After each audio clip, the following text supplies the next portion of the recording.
నరసింహ అయితే కేశవతో అడుగుతూ ఉంటాడు. "కేస్ వాపస్ తీసుకున్నామన్నారు. ఇప్పుడేంటిది?" అని అంటూ ఉంటాడు. "కొంచెం టైం ఇవ్వండి. ఎందుకిలా జరిగిందో నాకు తెలీదు. చంచలమ్మ వస్తే నేను మాట్లాడి కేస్ వాపస్ తీసుకుంటాను" అని కేశవ అనేసరికి అదే టైంలో చంచలమ్మ అక్కడికి వస్తూ ఉంటుంది. సింధూర్ అయితే చంచలమ్మని చూసి షాక్ అవుతూ ఉంటుంది.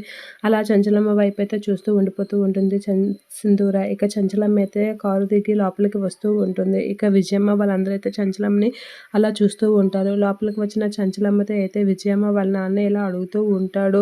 "నువ్వు మేము మా శవాలు మేము చచ్చిపోయే వరకు నువ్వు మా మీద పగ తీర్చుకునే ఉంటావా?" అని చెప్పేసి అయితే అంటూ ఉంటాడు. ఆ మాటలకి చంచలమ్మ అయితే వాళ్ళ నాన్న కాసి అలా చూస్తూ ఉంటుంది.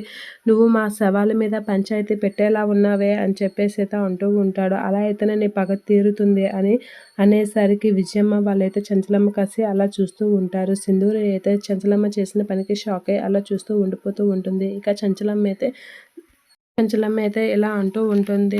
తప్పు తెలిసి చేసినా, తెలియక చేసినా తప్పు తప్పే. తప్పు చేసిన దానికి శిక్ష అనుభవించాలి అని చెప్పేసి అయితే అంటూ ఉంటుంది. ఆ మాటలకి విజయమ్మ అయితే అలా చూస్తూ ఉండిపోతూ ఉంటుంది. ఇక చంచలమ్మ అయితే అది ఏ విధంగా చేశారా, తెలిసి చేశారా, తెలియక చేశారా కాదు. తప్పు చేశారు కాబట్టి శిక్ష తప్పక పడాలి అని చెప్పేసి అయితే అంటూ ఉంటుంది. అలా అనగానే విజయమ్మ అయితే అలా చంచలమ్మ మాటలకి షాక్ అయ్యి చూస్తూ ఉంటుంది. నరసింహ వీళ్ళందరూ అయితే అలా చూస్తూ ఉండిపోతూ ఉంటారు చంచలమ్మ మాటలకి. "ఇక నేను చేయాల్సిందేం లేదు.